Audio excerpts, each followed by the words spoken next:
Welcome to Coach's Corner, everybody. Thanks for watching the show. I'm your host, Paul Tripoli. Coach Tripp, to my players. We had 15 great years coaching high school here. We have a special guest this Saturday, Coach Mike Woicik.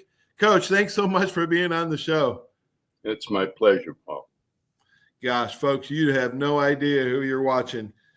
College and NFL strength coach, 6-time Super Bowl champion. That's right. You heard me right. 6 times. I think you're the only one that's gotten more. Correct me if I'm wrong, Coach, but I think the only people, only coaches and players on earth they have more than that is Tom Brady and Bill Belichick, who you know well. You know both of those guys well. Yeah.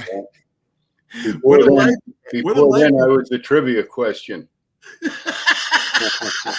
Yeah, you could be a trivia question, a bar question, right? Trivia bar question at the bar. Right. I bet you X amount of dollars. Coach, what a story. What a beautiful story.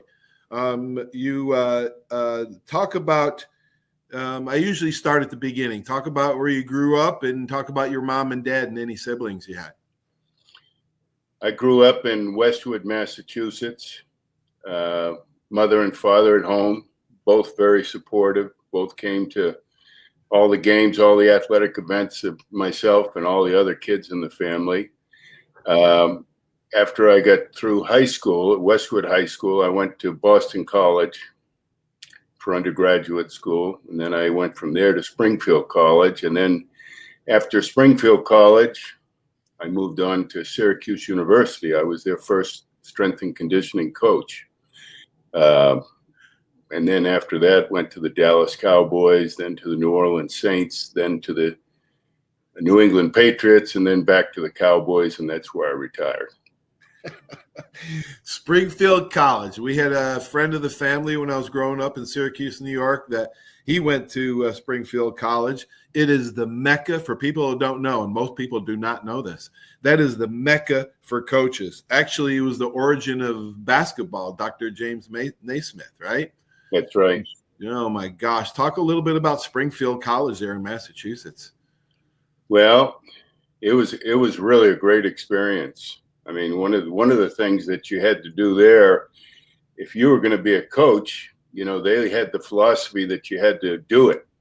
You had to be able to actually demonstrate things, and you couldn't, you know, you had to be fit.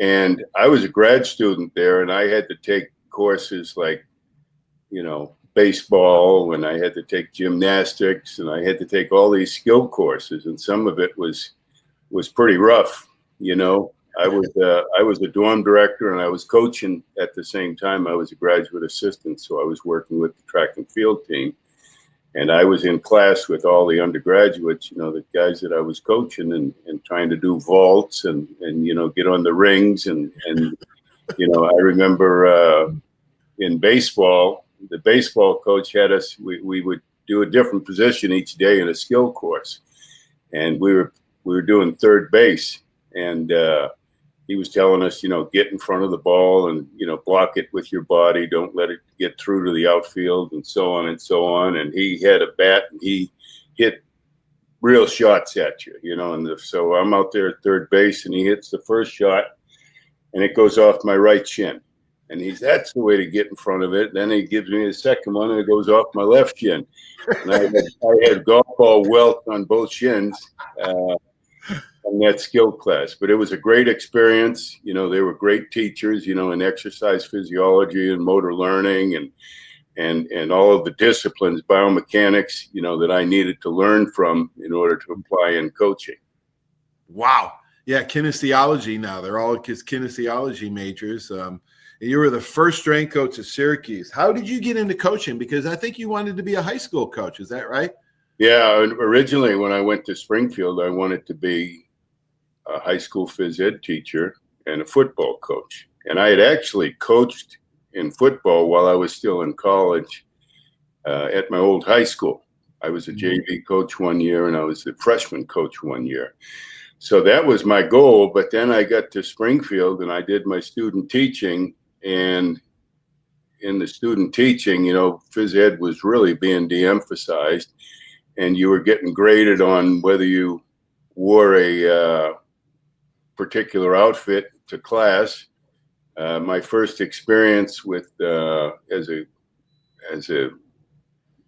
a rookie, student teacher, I walked into the room and the teacher said, "Here you go, you got them." There were 25 kids in the class. We were doing a class on bowling. There was one ball and one set of pins with 25 athletes. But anyway, I really realized then that it really might not be for me, going to, doing phys ed in high school. And at the same time, I was working with college athletes, in the weight room and track and field. And it was like, boy, I was enjoying that. So my direction kind of changed. There's Mongo. Hey, there's Mongo. What's up, Billy? Woicik. How you doing, Bill? Six-time Super Bowl champ, Billy. What's Jesus Christ? Mike, you were the man. Well, I was in the right place, Bill. Mike, let me ask you one thing off the air. Do you remember? We're on the air, Billy. Oh, you are? Yeah, Mike, remember this? I got some glare. Is that you as a shot putter? Yeah, you remember? You remember that? You remember what happened there? No. You don't remember? You were. I think you were doing the field events for the track team. Weren't you? Yeah, it was. Yeah. What was that? What was that? Were you coaching or were you doing the strength or what? No. I was when I came to Syracuse, I was the strength coach for all sports, and I was an assistant track coach, and I had all the field events in track and field at the same time. Wow. It was a 10-month appointment. I made $12,000 a year. Wow. So yeah, I coached track during my whole tenure at Syracuse, during my whole 10 years there. What? The whole 10 years you coached track? I did as well. Yeah. Now after a while, they took away some of the events and they got other coaches in there. But right to the end, I was still coaching, track. That's kind of how you became close to Mel Lee. Was Mel a runner? What was Mel? He was a triple jumper. A triple jumper. Yeah. Okay. And he went to a local community college, and he came to us, and he was a good triple jumper. Unfortunately, he blew his knee out and wasn't able to accomplish what he should. But as you know, Mel was, he's only about 5'6". I mean, Yep. he was small, but he was a school record holder of the triple jump at one point before he got old. Who are y'all talking about? Mel Lee. He's a guy that Bill plays golf with, and a guy that I coached way back in the day, in the early '80s at Syracuse. Coach, Paul, is it true? Is it true? Billy was your first 500-pound bencher. I believe so. Yeah. Mike, Oh my God. Mike, Hey, Billy, go ahead. Mike, Paulie, I'm gonna bring back an old memory for Coach Mike, and I don't know if he remembers this. So, Coach, now you remember how I ended up throwing the shot for you. You remember what happened? No, I don't remember what happened. So Paulie, I'm standing. I think it was my junior or senior year. I'm in the weight room, right? Mike was. I'll tell you, Mike was the greatest, man. He used to go to dinners with us. We used to hang out. I mean, the guy's the most humble guy for having and Mike, I put you on the wall with the 4 of the best top strength coaches that ever coached the strength stuff, because the programs he put together, just to give you guys an outline on, because he'll never say this, the programs he did. And I remember this, and I stole everything from Coach Woicik that I used in my gym for the last 35 years. And all the programs, the 4-day week programs, the 3-day, the stuff he did was groundbreaking stuff. I mean, and he'll never say it. The guy won't say one word about that, but the strength stuff for us and for myself, coming from Coach Jensen, which gave me my base, to getting coached by Coach Weiss, it was just what a transition. I mean, not many people could say that. Now, Mike, I want to ask you before I get into that story about track. When you came into Syracuse, was the weight room, was it still in that little side room? Was that small room, or did we have the bigger room then? No, it was still in the small room. They were actually at one point, I think it was under construction, and we were in like a garage or something like that, some of the equipment. So that was Paulie, no lie. We had, I think, 2 bench presses and 1 or 2 squat racks. You're talking about a Division I program. Yeah, well, back then there were not a lot of teams that had strength programs. We're talking 1980. I mean, no, there weren't. Coach, I had one of the greatest that ever lived, Al Miller. You know Al Miller well. You call him Killer Miller. Yeah, Coach, he was brutal. Let me tell you, man. He was. What did you learn from? What strength coach helped you? I know you told the story about Kent Johnston. And I'd like for you to tell that story real quick about how Kent helped you early in your NFL career. Well, I was never an assistant, so I never really had a mentor. So basically, I came out of grad school and I relied on the learning that I had, in my biomechanics and textbook of work physiology and, studying the sciences and setting up programs and methodologies and coaching and things like that. When I got to the league, and this is the story that I told you the other night, we were at the Combine the first year that I was there. And our general manager thought it'd be a great idea if I interviewed prospective players, to get an idea of their work ethic. And I had a list of about 120 players that I had to interview. And it was mission impossible. I mean, you had all these other coaches that were already interviewing them, and the last guy they wanted to talk to was some strength coach, from the Dallas Cowboys, because they had positional coaches and head coaches and coordinators. And I mean, I literally would follow guys into the bathroom and talk to them while they were taking a piss. I mean, it was really, really tough. And at the same time, there was a coach from the Tampa Bay Buccaneers, and that was Kent Johnson. And he was doing the same thing, and he saw my dilemma. Now, I was a rookie in the league. He had been in the league. He was in the league before I was. Right. And he came up to me and he said, "Mike, what kind of questions are you asking him?" And I said, "Well, just basic stuff about, did they lift weights? Did they have a program? What kind of program did they have? What were their best lifts? Just general information." He said, "Well, I'm doing the same thing. Why don't we split our list and then come back together and we can compile, them together?" And we did that. So that was the first time I met Kent, and that was back in, it was 1981 or 1991, because I was in the NFL. And, what a good friend he was. Now, Al Miller, you bring up, I used to sit next to Al Miller at what we called the bathing suit contest at the Combine. That's when the guys would stand up there and they'd have their height and weight, and, they'd be in underwear, and Al would save me a seat every morning next to him. And he was one of the guys that I would get information from. Another one was Johnny Parker. Oh yeah, Johnny Parker. That's right. Yeah, with the Giants, and he was very, very. I mean, they had just won the Super Bowl, my first game with the Cowboys, and he walked across the field to welcome me into the league. I mean, he was really a class guy, and he was a guy that I would actually go down to New York every off season and visit with him, and we'd talk shop for a full day, every year. And then Dave Redding was with Cleveland, I believe, at the time. It might have been Kansas City, but those were the guys that I kind of called, and because I was a rookie at it.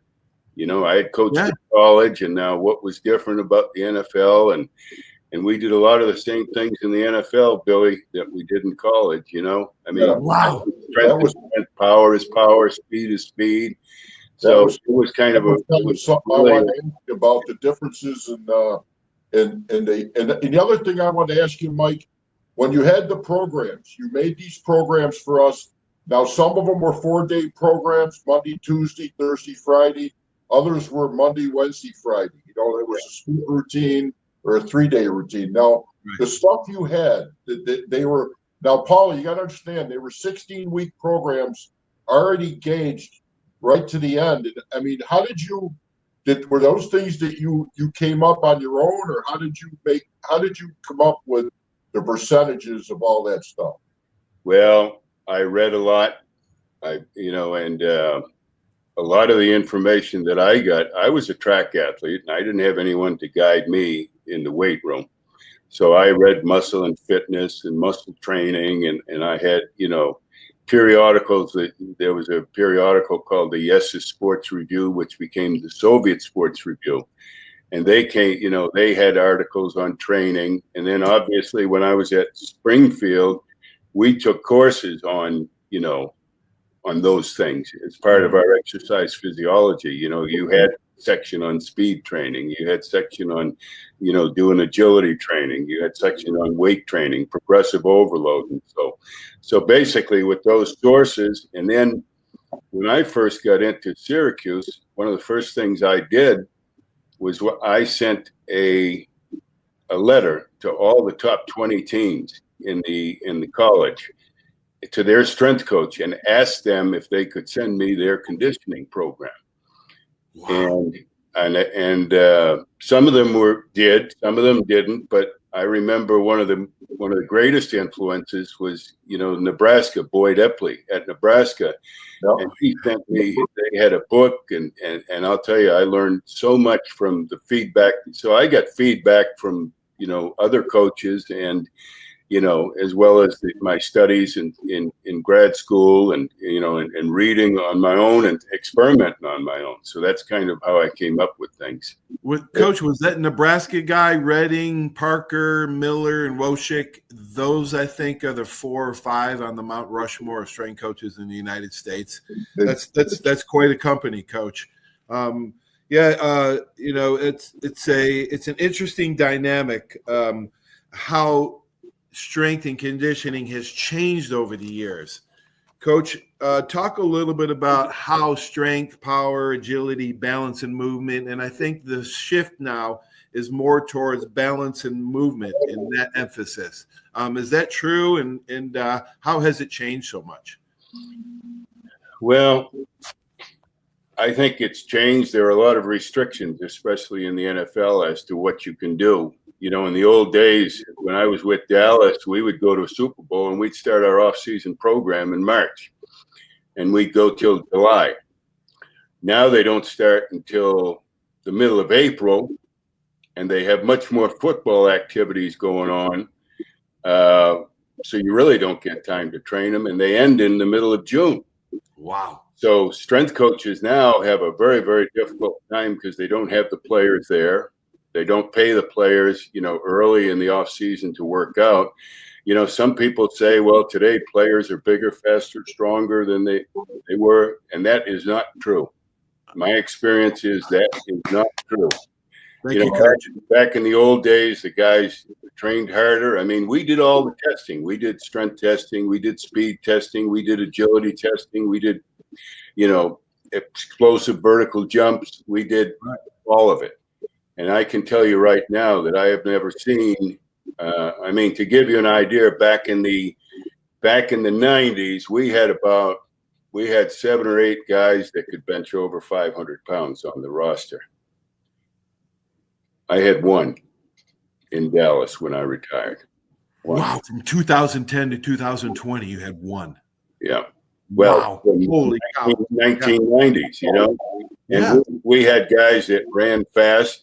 We had guys. We had a track in Dallas in the early 90s. It was a synthetic track, so it was faster than running on grass or turf. But we had guys run 4.3s. Back then we had guys vertical jump 40 inches. So all of this talk about how, things have what has changed is people don't have time to train anymore. Mm-hmm. Athletes are coddled nowadays. Guys don't work hard in college like they used to because of this no, this licensing thing. I mean, if you push a guy too hard, he's going to say, "I'm just going to transfer and go somewhere else." So to me, I have seen it go down. Wow! And I am glad that I got out of it. I've been out of it for 5 years, but I mean, I'm glad that I'm not in it anymore because I talk to people that are in it, and it's everybody's got their own personal trainer and their own ideas of training, and they don't come. You don't get to train them in the off season. Yeah. They don't come in fit, and the NFL tries to spin that injuries are less, but I don't buy it. Yep, I agree, Coach. I agree. I was watching a coach the other day, and he says, back in the day, you had to teach them X's and O's and technique and fundamentals. You didn't have to teach effort and toughness. Now it's just flipped. You don't have to teach them fundamentals, X's and O's. They get it in 7-on-7 and 7-year-olds. But now you have to teach effort and toughness. It's just flipped, right? I know George O'Leary. You know Coach O'Leary. All of us know George. Yeah, all of us know George real well. I played for him. Billy played 7 years for him. Coach, you coached with him. He comes on my show and says the generations are getting softer and softer every year. But it is a lot of time that the strength coach, still to this day, the strength coaches. I was watching a podcast that Urban Meyer was on, the Triple Threat podcast the other day, and he was talking about rating. And Saban rates players, from 1 to 5, right? Really bad to elite. Urban did the same thing with his assistant coaches, and it was interesting to me that he said 1s and 2s don't even make it in high level football coaching. 3s, they get moved around a lot. 4s, you can want and negotiate their contract with them; they're wantable. 5s are elite, and the only coach that you got to have a 5 in, he said, was the strength coach. Wow, that's a great perspective, because I always thought of that as well. I thought you spend most of your time with your strength coach. You don't spend it with the head coach, and you don't even spend most of your time with your position coach. It's the strength coach that knows the players better than anybody. Coach, talk a little bit on that theme and that dynamic. Well, you're right, because especially in the off season in college, coaches are out scouting, or they were at that time. I don't know what the rules are now. So, I mean, basically, you're the head coach for the off season, and you work with every player on the team. I mean, you can say that, well, the special teams coach is close. Yeah, he is, but he doesn't work with everybody. Right. So the strength coach certainly is involved with everybody on the team. Now, strength coach obviously has to have support from the positional coaches, from the head coaches. The strength coach doesn't determine who's going to play and who's not going to play. And in the NFL, who's going to make money and who's not going to make money. So, I mean, the strength coach can't do it all by himself, obviously, but there are lots of times, I mean, in the NFL, in the off season, coaches are working on game plans and studying tendencies, and they're watching film. They're not out with you. You and your staff have the entire team, during the course of the off season. So, yeah. I can see, especially in college, why Nick Saban would say that, because you really have to turn your team over to those people for an extended period of time. Absolutely. Coach, you've coached under so many great coaches. My gosh, I mean, the list is almost endless.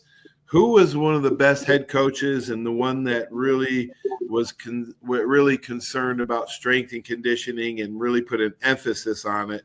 And I don't want to talk about any bad head coaches, but who was great to work with over your 30-year career? Well, starting in college, Dick McPherson.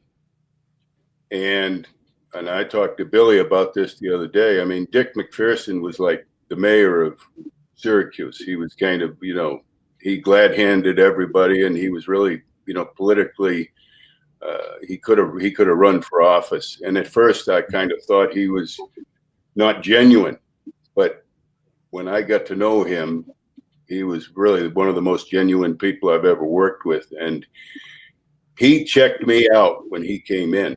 See, I was hired by the staff before, Mm-hmm. And he checked me out. He had a buddy of his. He had come from the NFL, and he had a buddy from the NFL come and say, "Come and check my guy out here, because I don't know anything about strength and conditioning." And so he had a guy come and check me out, and evidently the guy gave me the green light, because after that, for 9 years, anything that I said was law.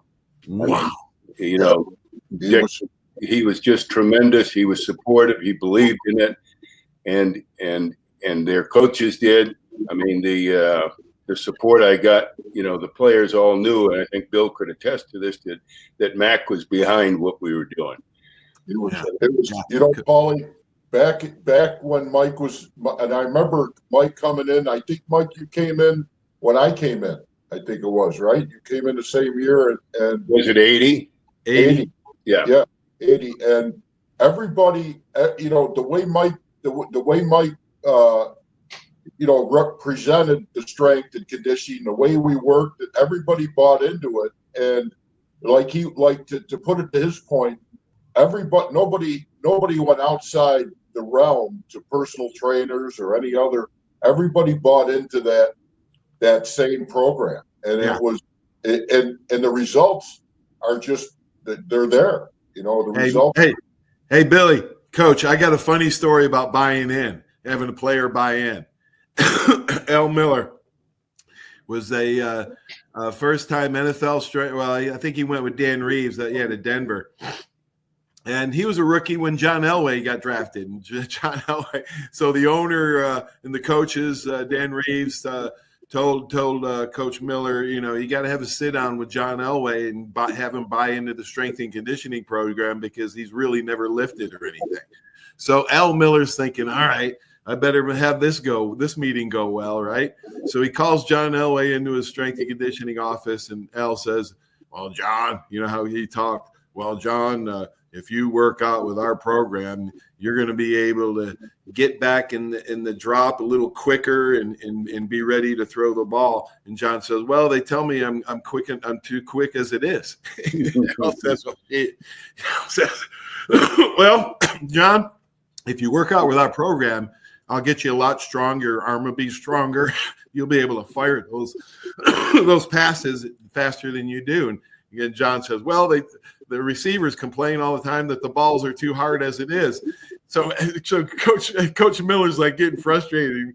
And Coach Miller says, I got to get him to buy into our program. So he says, John, if you work out with me, he says, your career will last a lot longer. You prevent injuries, and you won't be injured as much. John Elway stands up, looks him in the eye, shakes his hand, said, Coach Miller, I've been waiting for somebody to tell me that.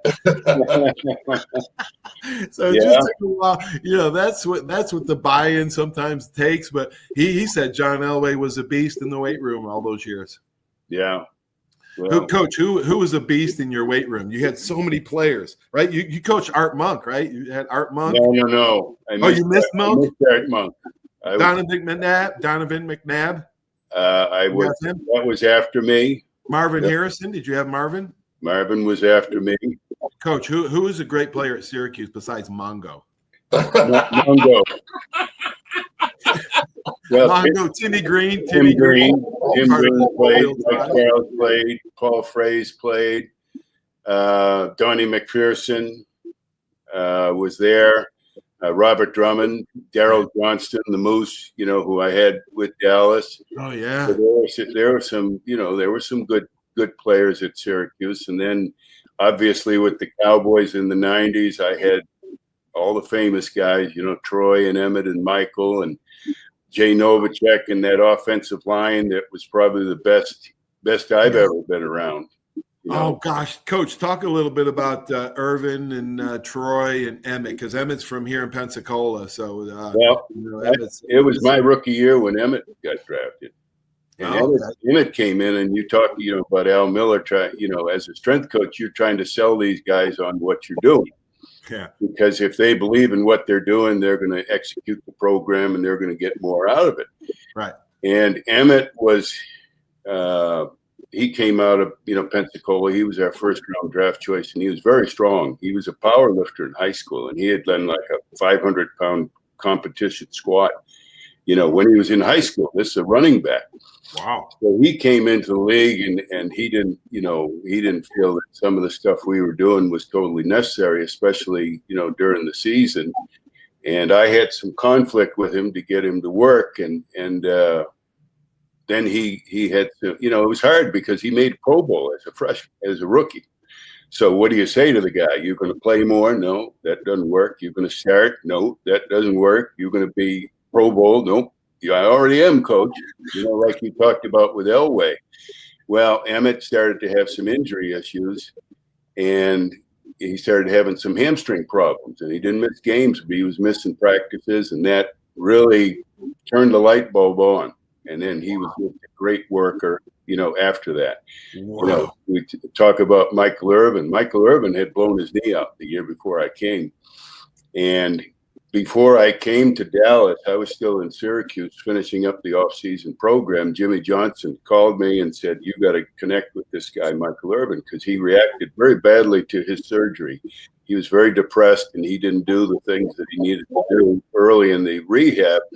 And as a result, his knee was locked up. He had to go in and surgically have some of the adhesions broken up in his knee because he didn't have flexibility. Wow. But anyway, I can remember, Jimmy saying, you got to talk to this guy. And, Michael Irvin, him, he's flamboyant, he's loud, he's braggy, and everything that I'm not. And I was like, oh, crap, what am I gonna do with this guy? But it turned out that that's probably the best guy I ever worked with in my career. I mean, wow. The hardest worker, Wow, what a story, Coach. Yeah, and he came back from that, the first year back from that injury, we were at training camp, and I was sitting with the coaches when they were making cuts. And there were coaches on that staff that wanted to cut Michael Irvin. And Jimmy Johnson came to me and he said, Mike, Jimmy had him in Miami, if you go back history. Yeah. And Jimmy said, I can't cut him. Can he come back from this? And I said, yes, he will. In time, he'll come back. He was just, the season came too early, and he was still limping a little bit on that knee. And, of course, he did come back, and the rest was a Hall of Fame career after that. Wow. Paul. Yeah, buddy. Yeah, Billy. I was gonna regress a little bit to back when Mike was talking about track. Mike, you said you were a track guy coming out of high school and college. What did you do in track when you were? Well, football was my number one sport, Bill, but I was better in track than I was in football, and I was actually ready to go to Tufts and play football. But my senior year, I did well in the discus throw. Okay. I got a scholarship from Boston College to be a discus thrower. So I threw the discus. That was my best event. I threw the hammer, I threw the shot, and that paid for my college education. Right. Okay. Wow. And So Boston College. I had to give up football, which was really hard. Oh, That wow. was my first love. I did track just to kind of stay in shape for football. Right. I was better at track than football. Now, Coach, while we're on the subject back at Syracuse, how'd you get along with who was the AD then? It was Jake Krauthamel. It was Krauthamel, yeah. How did you get along? Krauthamel was a very tough guy to get along with for a lot of people. He was tough. He was tough, but the one guy that could get Krauthamel to do anything was Mac. Right. So I would go to Jake and I'd say, listen, Jake, we need this and this and this for the weight room. And he would kind of dismiss me and say, oh, you want to just expand your kingdom. You don't need all that crap. And I'd go to Mac, and Mac would wear him out. and I would end up getting what I was asking for. Oh, great, man. Mac had interference blocked for you, man. Now, Paulie, getting back to the story I was going to tell. I don't know if Mike remembers this. So I was probably a junior or senior. I mean, I haven't picked up a shot in probably 3 or 4 years. So I remember Coach O'Leary telling me, "You're not at Syracuse to screw around with the shot and distance. That's over with." Now I was a state champ in both, and I went on to nationals and worlds. and threw the shot and disc, but it was hard for me to put that down, even though it wasn't my top sport. But I kind of grew to like it in high school because of Jensen and stuff like that. So I remember Coach O'Leary saying to me, if I catch you with a shot in your hand or screw it around there, we're going to have a problem. So I'm in the weight room one day. I know Mike don't remember this. Mike walks in with this jersey, the track uniform. Hands me a jersey. They had a meet going on at Manley Fieldhouse. I don't know if it was the indoor Big East. It was an indoor match, right? So I look at Mike, and I'm standing there, and I'm going, Mike, I can't, I'm thinking of Coach O'Leary, right? Because he's always in the back of my mind. I've been with him 7 years. Mike goes to me, he looks me in the eye, and he goes, Coach O'Leary's off on a recruiting trip. Here's me saying. That's how you can throw behind his back. Yeah, you can throw behind his back. I ended up throwing the shot in indoor. I think it was a dual. It was a triple meet, or I don't know what meet it was. Mike, do you remember that at all? No. It could have been a dual meet. It could have been the Big East, though, because we hosted the Big East over in I think it was the Big East, right? You had to be. I had no uniform, just a jersey, and I never picked up the shot, Paulie, since I was a senior in high school, and I ended up second or third in the shot. Yeah. Oh, I remember you played. Yeah, and I think it was the Big East, because I wouldn't have done that for a dual meet or a regular. The Big East was a big deal. Mike, just so you know, Coach O'Leary did find out about it, and I paid for it. Hey, Mike, we tell Coach O'Leary stories all the time on our Wednesday night show. But do you have a Coach O'Leary story that's a little bit out there, like he could be? I got one that I don't know if Mike remembers this. This is something that I haven't told, and I kind of don't say nothing about it much anymore, and I won't get into the particulars. But I remember when we used to go in the weight room. After we'd have the game on Saturday, then Sunday we would come in for film, weights, and running. And I remember after I think it was my senior year. Now the Pearl Washington was the same year as us. The Pearl was a basketball player. Everybody kind of knows who it was. And we're in the weight room, and I remember O'Leary used to come in the weight room and just hammer the four of us. It'd be sitting on the bench. It'd be me, Timmy, Jamie, and Blaze. And he'd, win or lose, no matter what happened, he'd bust our balls. And behind him, walking in, was the Pearl, standing behind him, like off about 10 feet from him, making gestures, like giving us the finger, going like this, just being, Mike, do you remember how the Pearl was? He was just a ball, just a rest in peace now, but he was just one of those guys that was just ballsy. He had no fear. And I remember sitting on the bench, and O'Leary, the Pearl was safe because he was behind George. George didn't know he was there, So I remember Kimmel looking over at me and going, one of these days, I'm going to get that son of a bitch. And he goes, he's never going to do that again. And when George would turn to walk away, the Pearl would take off right through the field house, behind him. So we couldn't do nothing with it. I mean, I don't know if you remember the whole thing that went on, but one day we ended up, George went out the back door, and the Pearl thought he had a big enough lead on Kimmel, but Kimmel ran him down, because Kimmel ran like 4 or 540 and caught him in the middle of the field house. And the rest of it, I won't tell, because it was kind of, the Syracuse PD showed up. There was a whole deal with Coach Mack, Coach Boeheim, O'Leary. They had us in the offices. They separated us. Oh my gosh! But George, I remember George, looking at me and Jamie before we went in and say, whatever happens, just say you don't know. Well, I have an O'Leary. I mean, I have a lot of O'Leary stories. George was very, very supportive of what we did in the weight room.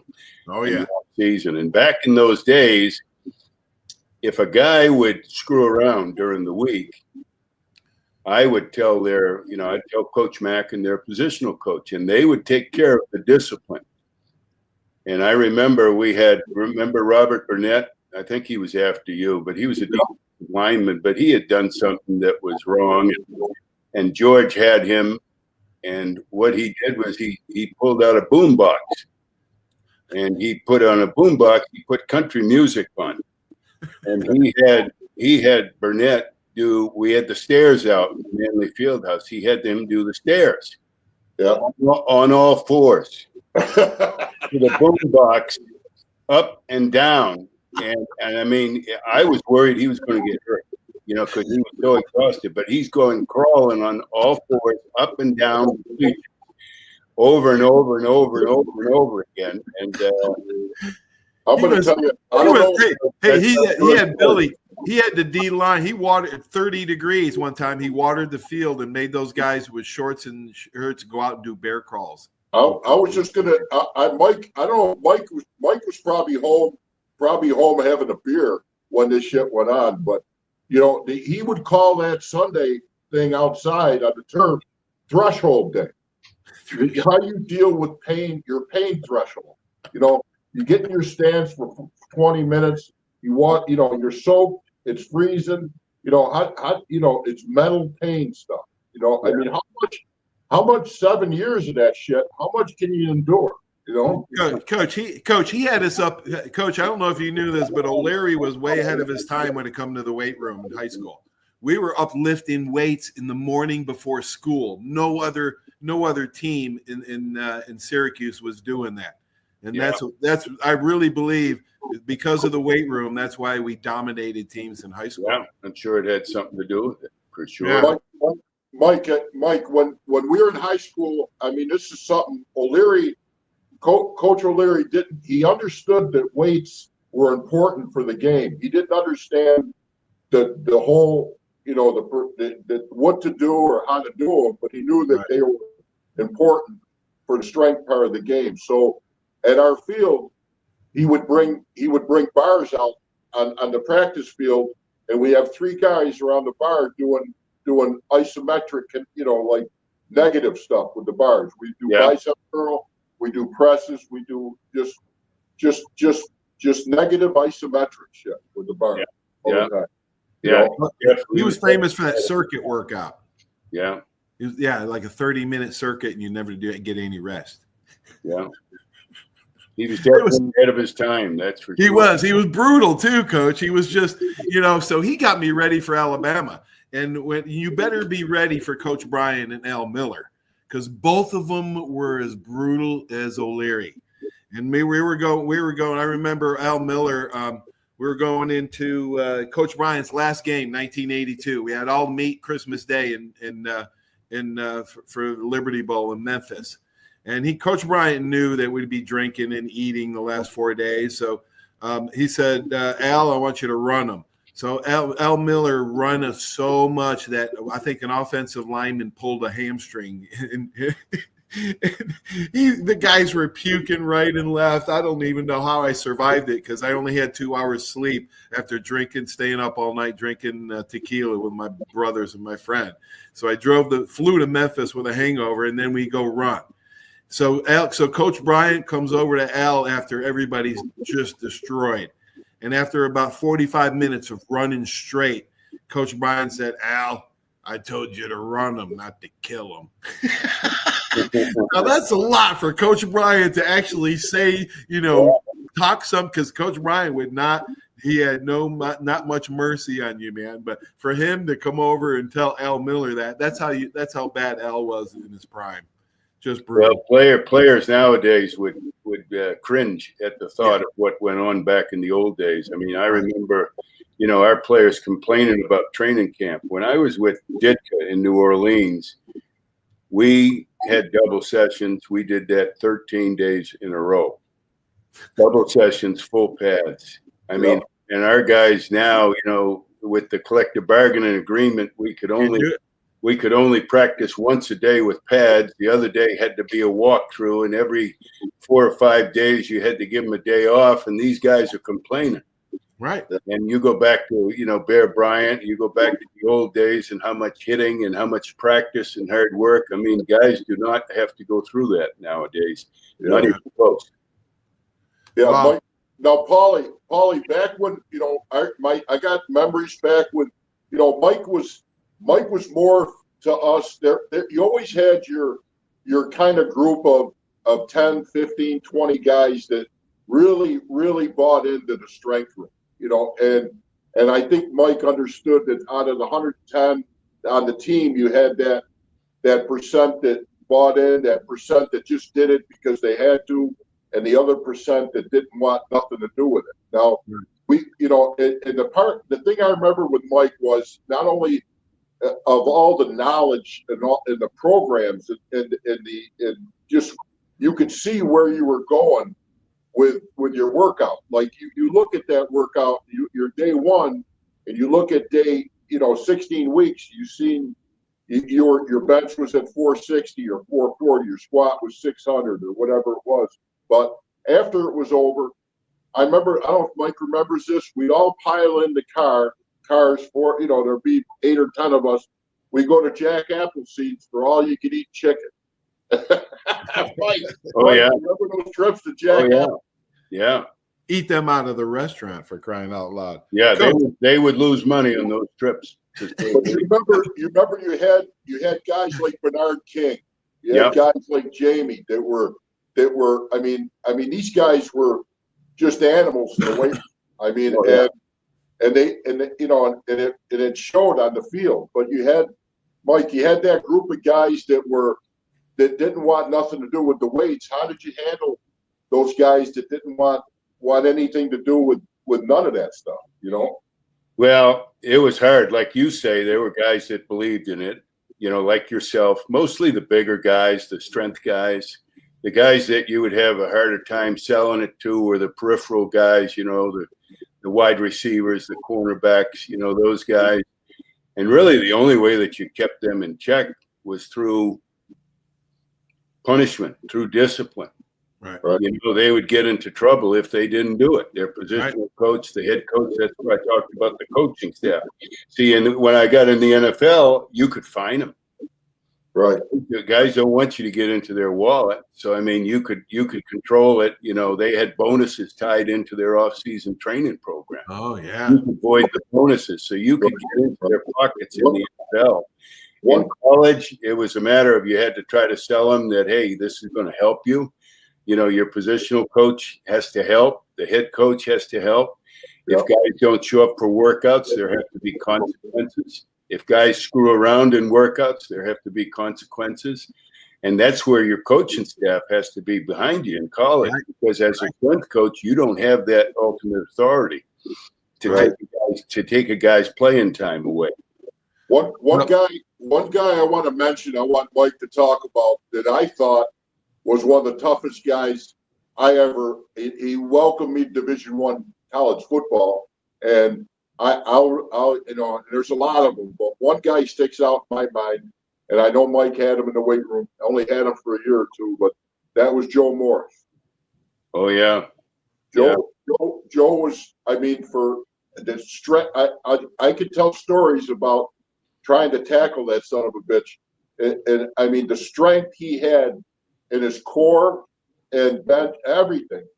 What was he like? I'm like, I don't remember Joe as much as in the weight room as probably you do. Oh, he was a good lifter. And he went on to the New York Giants and had a great career there, but he was a good, strong lifter, and he ran track for us as well. Right. He actually had the indoor 50 record for a long time. And when I first got there, I didn't know anybody, and Joe Morris would bring an apple every day he came in to me, because sometimes I wouldn't get out and get lunch or whatever. But Joe, of course, his brothers, Michael, Larry, came to Syracuse. They followed. Now Jamie went to Michigan, but I got to know him. Wow. But Joe was a great lifter. I mean, had strong legs, and one of the reasons that he was built like a block, if you remember. Yeah. He was like 5'7", 205 or something like that. You don't have to remind me, because I was on my back a couple times. I remember grabbing as he ran me over. Now, I come out of high school. I remember him as he ran me over. I had a hold of his hamstrings as he's running me over. And I never felt, and I tell this story to this day, Paul, I tackled guys that were all, I grabbed onto his hamstrings, and it felt like I was holding on to just two 4x4s. There was nothing I mean, the guy was just incredible. Oh, he was a block, yeah. He was and he was a hard worker, and he, of course, had a great NFL career. And I still used to see him. He used to be when I was in the NFL for 30 years. Whenever we'd play New York, he would be the uniform violation guy on the Giants. So I would get to say hello to him, but I haven't seen him in years now. Paulie, what a family you got. And they're all great guys. And we had three of them at Syracuse. We had Michael, who was like, I mean, we didn't have a quarterback that could throw the ball to him, because the frickin' guy, what did he run, a 4.25, 4.3? Well, he was a world-class sprinter. I mean, he was. You may remember when Ben Johnson set the world record, and Carl Lewis was in the meet, and it was in the Soviet Union. Michael Morris was in that race. Oh, yeah, I remember that. Michael was fourth in that race. Wow. So Coach, he was a world-class sprinter. And Coach, you won 6 Super Bowls. I got to ask you about them. What one's the most memorable, and what one was the most improbable? Just talk a little bit about your 6 Super Bowl wins, and where are your rings? Where are your Super Bowl rings? I have 1 ring here in Dallas, and I have 5 of them in a safety deposit box up in Massachusetts. Mike, I don't have any. Hey, most people don't have any. Most people don't, Bill. Yeah, most people don't. The one that I probably cherish the most is the first year. Yeah. Because that was the most exciting. The most improbable, I don't know. I mean, when I was with Dallas, we played Pittsburgh, and we really got outplayed. But they threw a couple interceptions, and we ended up winning the game. I remember the first year, probably the most improbable was when we played the greatest show on turf, when I was with the Patriots, and we played, the Rams. Right. And they were loaded, and they were favored by a lot. And I can remember sitting in the meeting. Now, I had been in Dallas, and we had won 3 Super Bowls, and we were pretty stacked with talent. And I can remember sitting in the meeting before that Super Bowl with the Rams and looking around the room and saying, "Are you kidding me? We're here with this group." Well, as far as the talent goes, now we had good players, don't get me wrong, but we didn't have anything like we had in Dallas. And then we went out and we upset the greatest show on turf. So that was probably the most improbable victory. So Tom Brady, tell me a Tom Brady story. There's some Bill Belichick, Adam Vinatieri. I mean, we could go on and on, but talk a little bit about your New England Super Bowls. Well, Tom Brady was not very physically gifted. I mean, you've seen the pictures of him in the combine and so on and so on. Tom became a zealous worker in the weight room. Now, late in his career, he kind of went away from the weights, as you know, if you listen to any of the dialogue. But I think Tom was in about his 8th year. He would, during the season, I would have those guys lift twice a week. He would lift 3 times a week, and I couldn't talk him out of it. Wow. I mean, he would lift 3 days a week during the season, and it wasn't until about his 7th or 8th year that I got him to back off a little bit and go down to 2 days a week. He was very physically weak when he came, and he worked very hard. I mean, he did all the lifts. He was as hard a worker as anybody. First guy in, last guy out. Wow. He was just tremendous, and right from his rookie year, I mean, he was a low draft pick. He was not expected to be much of anything, but he had persona. He had a presence about him even then. And obviously, Bledsoe got hurt and he got the opportunity to go out there and he never came off the field, but he was just a tremendous worker. Coach Belichick, Adam Vinatieri, Randy Moss. Did you have Randy Moss? I had Randy Moss, yeah. Curtis Martin, Teddy Bruschi, Rodney Harrison. Wow, Coach. So, where were some of those guys like in the weight room, and who was a beast? Well, we had a bunch of really good guys, and they were not only good in the weight room. The Bruskis and the Rodney Harrisons and the Willie McGinnises.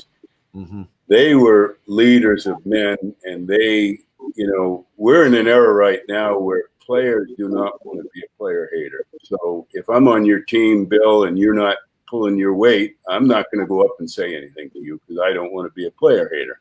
Right. Back then, they didn't care. All they wanted to do was win. And if a guy was slacking in a workout, I tell the story when we were in Dallas, we would do what's called a metabolic workout, which was a running workout. You'd actually run a street and then you'd jog back. And I tell the story, Kenny Norton would be out there and he was a linebacker. And if those guys were lagging coming back, he was ready to fist fight them on the field. Wow. As a strength coach, that's the kind of leadership that you need in your locker room. Right. That's the kind of leadership that I don't think a lot of places have anymore. But we had it in Dallas in the 90s when we won 3 Super Bowls in 4 years. We had it with the Patriots. And those guys wouldn't take any crap. Right. From other players. And they weren't concerned about, you're being coach's boy, by ripping me. No, I'm being a teammate that wants to win. And so the Rodney Harrisons and the Teddy Bruskis and the Willie McGinnises, and Adam Vinatieri worked as hard as any non-kicker. Wow. Bill knows from being around it, kickers are kind of a different breed. Right. But, Vinatieri would be out there winning the sprints when we'd be in the off-season program. He'd be out there the top agility position. He'd lift the weights. Adam did everything, and he was a tremendous. I know you've probably seen that clip where he ran down Herschel Walker. It's a very famous clip. Right. Well, Adam Vinatieri was an athlete. He was not just a kicker. He was a great athlete. Wow. So was Lawrence Tynes, a kid from here in Pensacola. Lawrence Tynes was a great athlete. But, Coach, I like that. I'm so glad you mentioned that because the importance of the players policing the locker room instead of the coaches. There's a difference. And you just mentioned it. You mentioned 3 Super Bowls you won in Dallas where the players policed the other players. Yep. You mentioned New England where you won 3 Super Bowls and the players would not stand for a lack of effort because they wanted to hold everybody accountable. That is leaders, and that's what makes the team special. Billy, you got a comment? Let me get one thing in before Mike goes. Before we wrap, Mike, I want to back up a little bit, and I want to get your thoughts on going back to the 80s right up to now about the anabolics, about the drug enhancement, about the HGH, about all that stuff from the anabolics right on through. What was your experiences of guys maybe on that, knowing about that, not knowing about what? I remember back in the 80s, it was a big, the anabolic stuff was a big thing. And then working up into the creatine and then the HGH and now whatever they're doing now. Well, obviously in the 80s, it was rampant. And you would know better than I how much it was taking place with the athletes at the time because guys wouldn't tell me. But I would see athletes that would make gains that were beyond what I thought they could normally make. When I got to the NFL, that's when they banned steroid use. The year that I came to the NFL, they actually banned it and they started testing for it. Oh, wow. So, and there were athletes that had been very prominent that were no longer able to do it in the NFL because without steroids, we had an offensive lineman that I won't say his name, but he was a big, steroid user and he was a big lifter, before I got to Dallas. And when they took his steroids away, he just shriveled up. And I mean, I used to joke with him that I could outlift him, as a strength coach. And he didn't last very long in the league. Now, as far as the other stuff, I think people have always been dabbling, with the HGH or, whatever. I don't think the steroids have been as much of an issue because of the testing, but they try to find ways to get around it. And during that Conti period, I don't know if you remember, they had the Clear, which was a form of anabolic steroids, testosterone that would, I guess, they couldn't test for it. When they put it in the test tube, it would disintegrate or something like that. So I'm sure I had players that were dabbling around, but I don't think it's nothing like the 80s, because they were testing. Right. So I think that, they've done a lot to shut it down. And maybe that's one of the reasons that guys are not as strong as they were. I don't know. Yeah. Coach, 6-time Super Bowl champion. Man, I just want to say thank you. I know Bill wants to say thank you, but man, the number of players that you impacted, man, that's even more important than those rings. But thanks for being on, Coach. Well, I appreciate it, and it was good seeing you, Billy. I hope I see you up in Syracuse when we come up for the golf tournament in June. You're going up for a golf tournament in June? I'm going to try to get Paulie to come up too. Oh, I'd love to, man. I would love to play golf with you guys. We have a tournament for a guy, a Syracuse grad, who was after Bill, who was he was actually my assistant for years, and then he took over for me with the Dallas Cowboys, and then he died. He tried tragically, and his name was Marcus Paul, and we have a foundation, and we have a golf tournament every year in Syracuse. It's going to be June 4th this year. So, yeah. God rest your soul, Marcus. No, Mike. Real quick, what happened with Marcus anyway? What led up to the untimely death? Well, it was very, very sudden. He was totally healthy, and he was actually sitting in his office, kind of talking to one of the players. Another assistant was there, another guy that I had hired that he inherited. And in the middle of a conversation with the player, his head went back and he lost consciousness. And what happened, and they ran and got the trainers, and they had a defibrillator and they had all the equipment, and he was, an ambulance was there within 5 minutes. Wow. And he had a pulmonary embolism, and that basically was a blood clot that stopped his heart. And by the time they got his heart back going again, he was brain dead.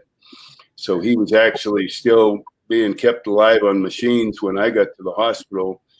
And after a day, he had no signs of nerve life. So they had to declare him dead. But that was how it happened. It was just sudden, and it came out of nowhere.